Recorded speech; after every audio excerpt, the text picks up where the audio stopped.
Love లో కూడా 5 different languages ఉన్నాయి. First one, words of affirmation. Words లో లవ్ ని ఎక్స్ప్రెస్ చేయడం.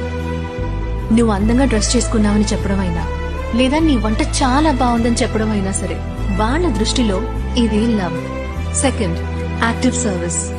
వీళ్ళకి ఇలా వర్డ్స్ లో చెప్తే సరిపోదు, మీ లవ్ ని యాక్షన్ లో చూపించాలి.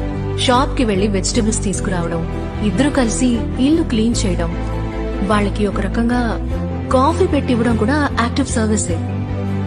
మూడవది, క్వాలిటీ టైం.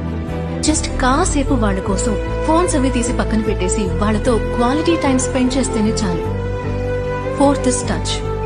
సెక్స్ అని మాత్రమే కాదు, జస్ట్ ఒక టైట్ హగ్ లేదా ఊరికే చేయి పట్టుకుని నడిస్తే చాలు, అందువల్ల వాళ్ళు చాలా సంతోషపడతారు.